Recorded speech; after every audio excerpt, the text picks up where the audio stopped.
shall be spending the whole of September and the first week of October in North America, speaking in 10 different cities, from Dallas to Vancouver. I am 83 years old, and travel is more irksome than it was. The maxim, "quit while you're ahead," has recently received a welcome boost, and I anticipate that this will be my last American tour, my swansong, my final bow. There'll be a Q&A at every event, and I'll be signing any or all of my 19 books, including the Genetic Book of the Dead, which will be just published. This will probably be your last opportunity to tell me how profoundly you disagree with everything I've written and said, or the reverse if that is the case. Either way, I look forward to seeing you.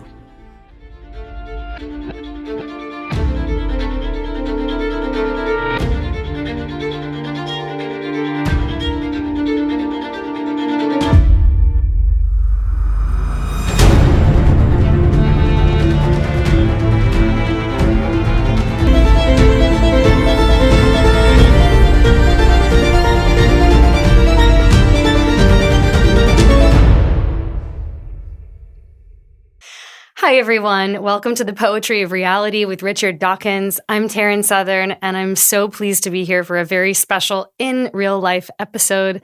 We normally do these chats virtually, but since I'm in the UK for the month, I thought it would be great to be here in person with you. So good to see you.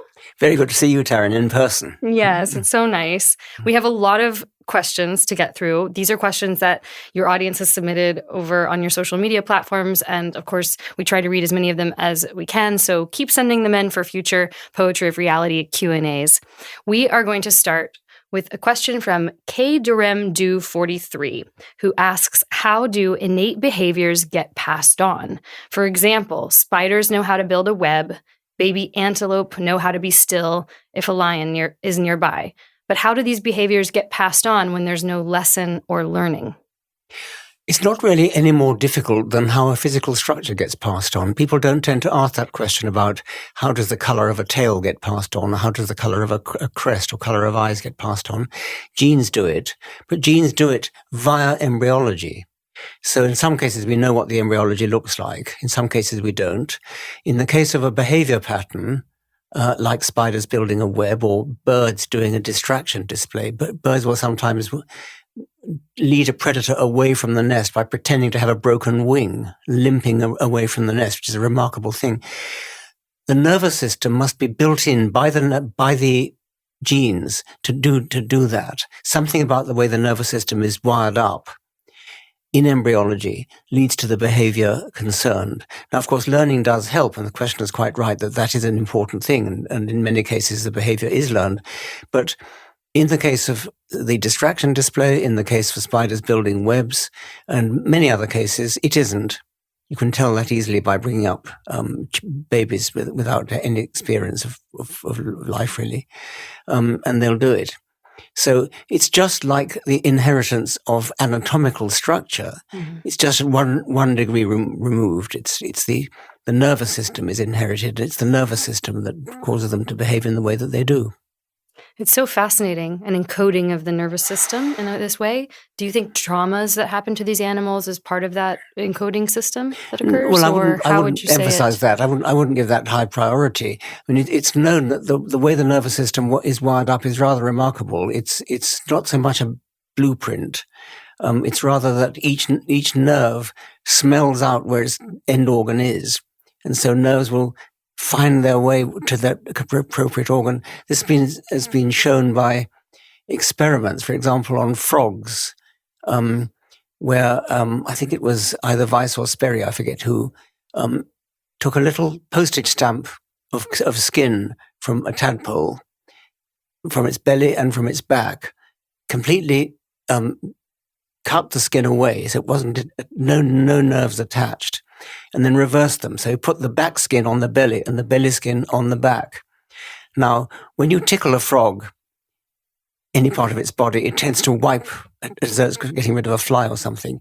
With these treated frogs, you tickle the postage stamp of belly skin, which is now on the back, and they wipe the belly. If you tickle the postage stamp of back skin, which is now on the belly, they wipe the back. So the nerve, as it were, thinks it's the back, but it isn't. And that's because the nerves, as they grow out, they seek out the end organ, which is appropriate, by some kind of chemical attraction, I suppose. Fascinating. Okay, so that's great. There's another question by Robert Lee, 4596, who asks, do you think that we'll ever learn how life began? If we do, will we be able to create life? And would that make us, in a sense of the word, a god? Well, nobody does know how life began. I think we sort of know the kind of thing it had to be. It had to be the origin of the first self-replicating entity, probably a molecule.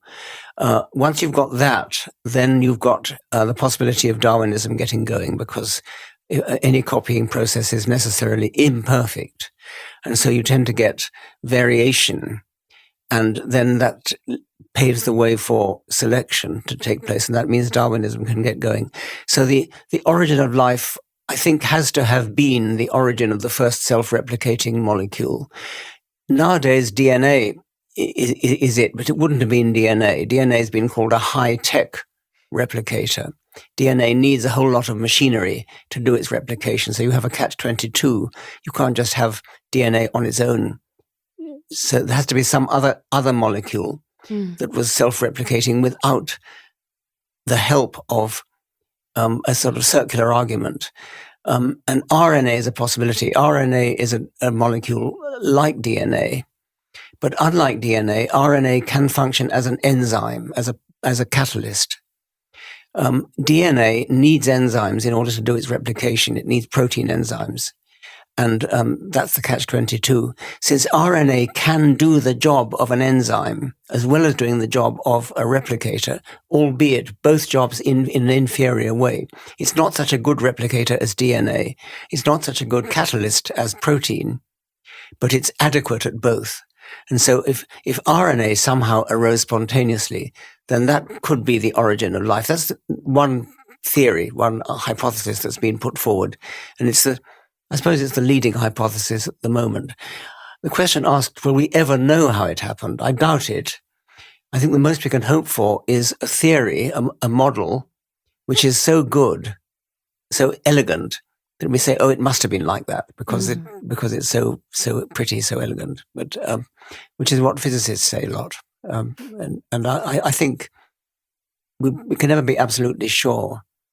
As for making life ourselves, well, yes, I think we probably can then. We already are. Yes. With synthetic biology. Yes. But we don't yet have people calling other humans gods for doing so. No, well, I would say definitely not. Because I think we might come on to that later. I was going to say, do you think there's a threshold at which suddenly we will look at other humans as gods for being able to create? I don't think so, because I think a god is not something which comes into existence by gradual evolution. A god is a creature worthy of worship, which is just there, always has been there. And that would not be the case with any kind of life that's evolved. That's a fair response. Okay, we can move on to the next question from Felix R. Kerr, 7732. They wanted to know, can you be close friends with a truly religious person while thinking they are wrong? Of course. I mean, what's wrong with being wrong? It's very easy to be friends with somebody who's wrong. I don't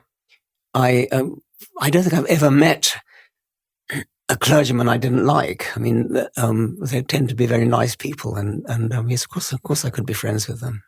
That's great. Do you avoid certain dinner table conversations with your religious friends? I don't go out of my way to cross-examine them. If they bring it up, I don't mind talking about it. Sure. I mean, I think it's a good message in today's divisive world, because there is so much derision around this topic, that you can still be friends, even with differences of opinion. And I wouldn't go around. I don't go around doorstepping and Fair. Okay, the next question is a little bit related to this one from SL33P Walk 3R. How can you explain away the fact that very intelligent people, including scientists, are deeply religious? How is it possible for one and the same person to hold rational thoughts and irrational beliefs? You have to ask them what it is they actually believe. In many cases, it will turn out to be not obviously irrational.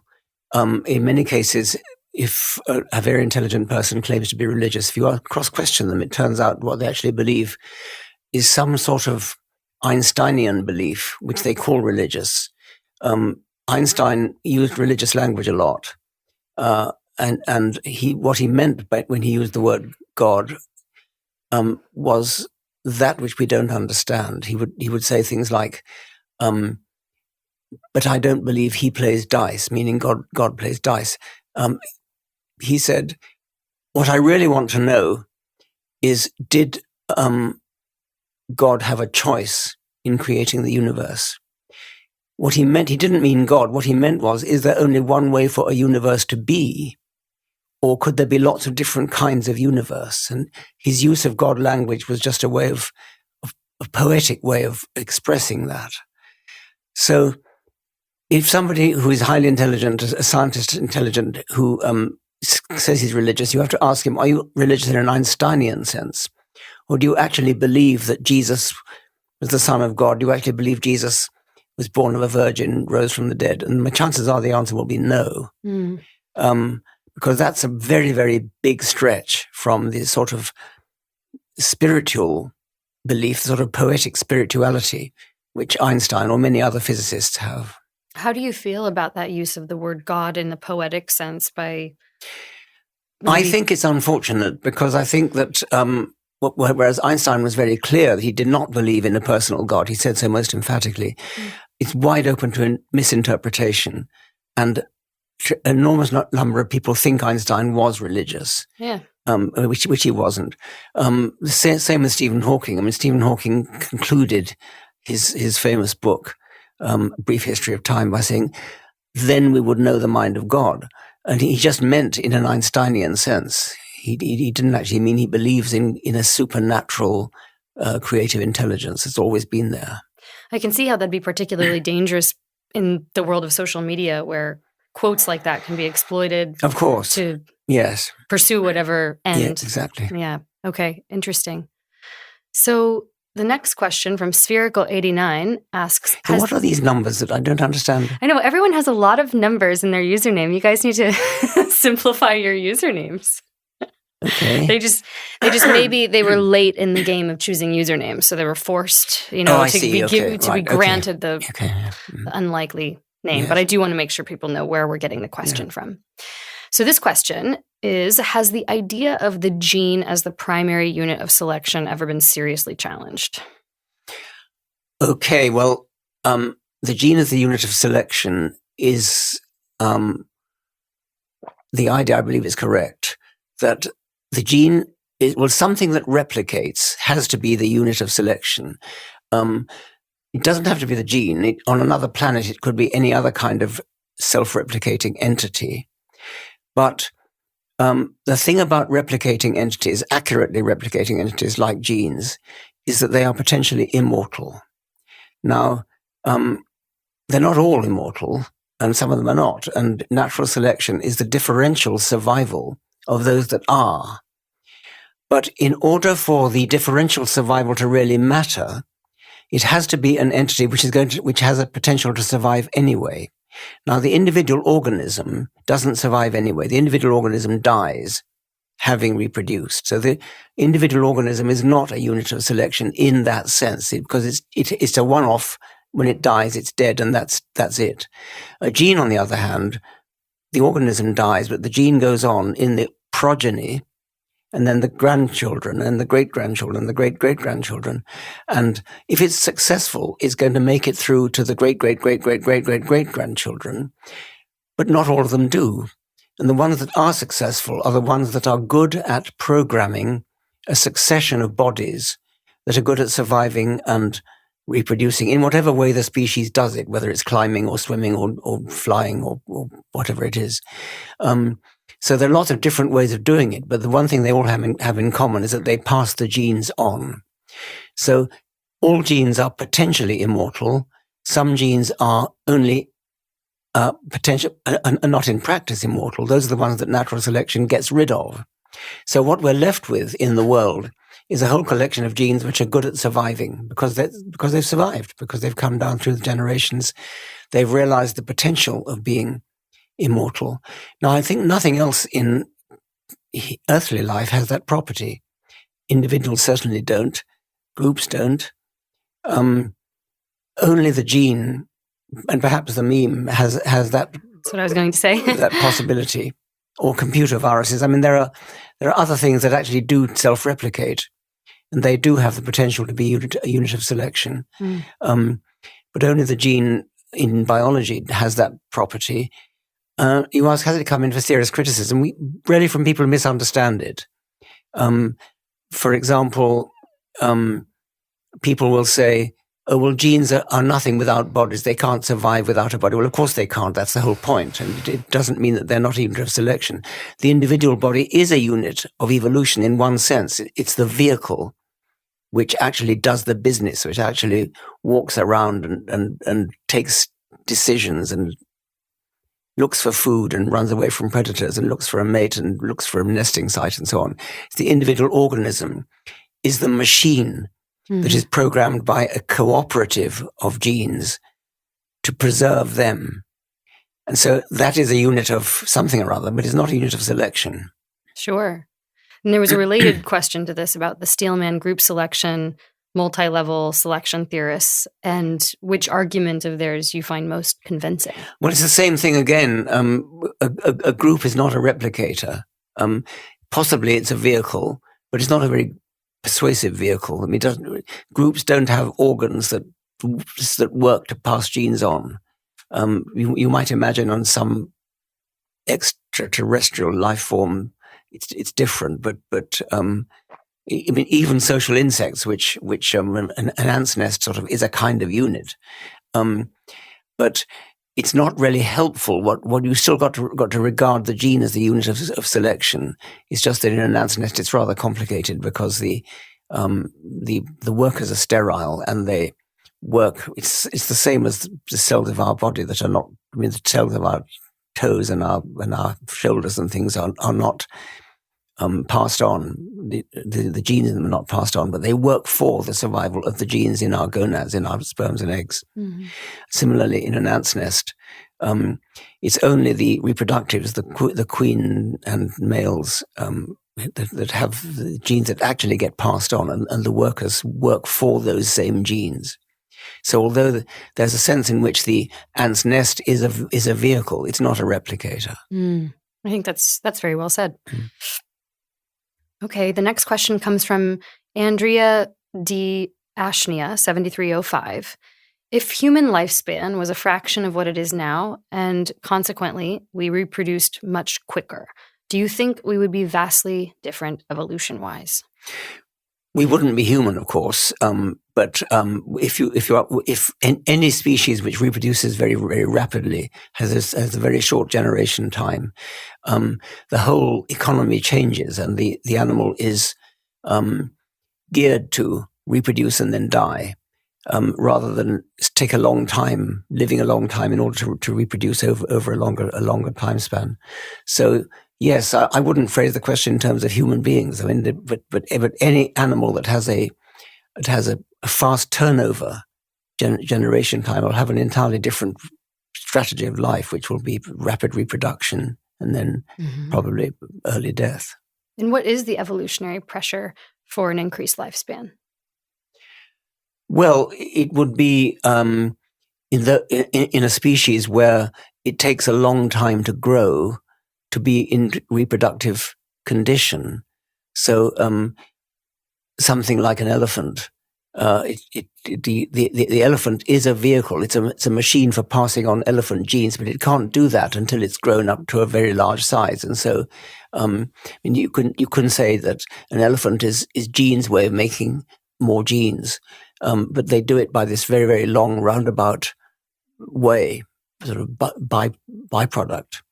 And in the case of something like a mouse, which reproduces very rapidly, or a fish which spawns hundreds of eggs, thousands of eggs. It's an entirely different strategy of life history strategy.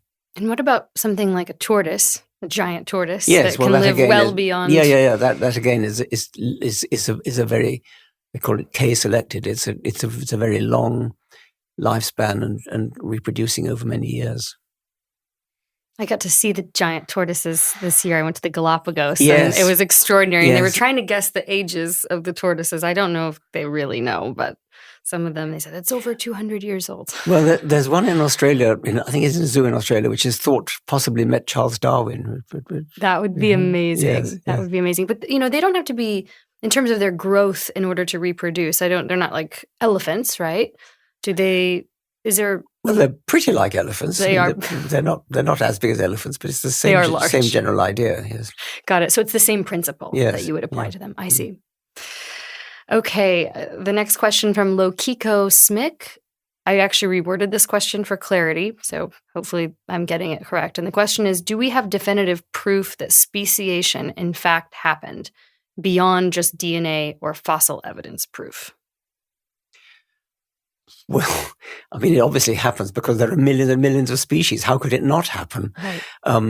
But it takes a long time in terms of human lifespan, and so it's not easy for humans to actually see it happening. Speciation being the splitting up of species into daughter species.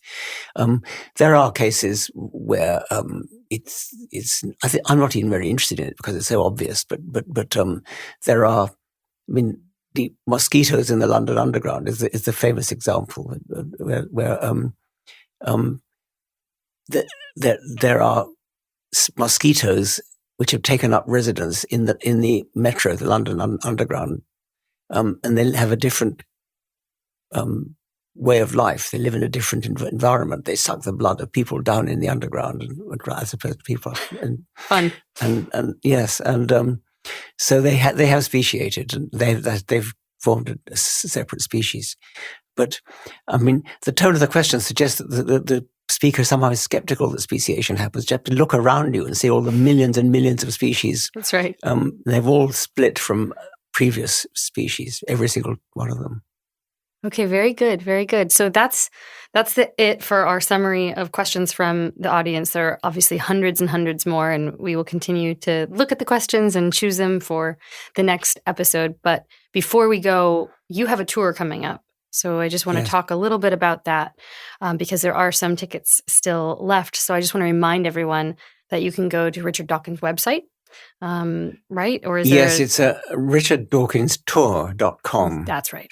They are, I forget exactly the venues. There's Dallas, there's Austin, there's Newark, there's San Francisco, Washington, San Francisco, Washington, D.C., Milwaukee, Chicago, Portland, Vancouver, London, Oxford. Lots of UK dates. Oxford, London, Cambridge, Glasgow, Warwick, Manchester, Dublin, not UK, Dublin, Belfast, and then a couple on the continent, Antwerp and Amsterdam. So if you haven't had a chance to have that burning question answered here on this digital show, hopefully you can have a chance to have it asked Did in I real say life. Chicago? That's another. You did not. Okay, Chicago as well. Yeah. And there may be some other cities announced too. So keep an eye out. So please go to richarddawkinstour.com if you'd like to get tickets for that. You also have a new book. Yes, The Genetic Book of the Dead, which is coming out in America in September and in Britain in October. There it is. Tell us a little bit about this book, and can people pre-order it now? I think so. Yes, okay. I think so. Well, the main thesis is that when you look at an animal, especially when you look at its genome, it is a book describing the worlds in which its ancestors lived.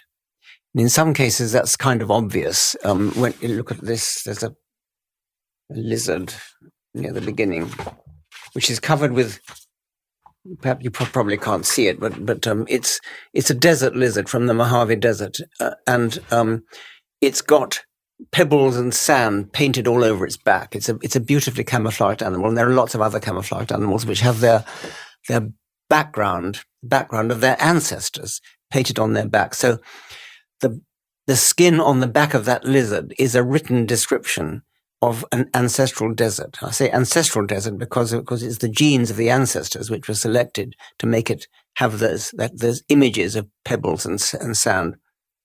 And most people know about camouflaged animals. They are uncannily, beautifully camouflaged. I mean, they're so exquisitely camouflaged. Now, my point is that natural selection is a sculptor which is sculpting these beautiful adaptations.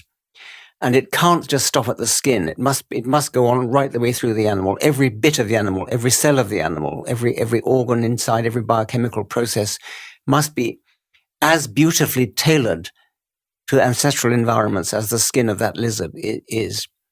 Darwin himself put it well. Nature is constantly scrutinizing every detail, rejecting that which is bad, accepting that which is good. And so a zoologist of the future, I call her SOF, the scientist of the future, SOF, she will be able to read any strange animal presented to her. She'll be able to read it and read a description of the ancestral worlds which gave rise to that animal. So that's the thesis of it, and the details of the chapters are really reiterating the gene's eye view, and reiterating the importance of adaptation, how beautifully adapted animals are, that kind of thing.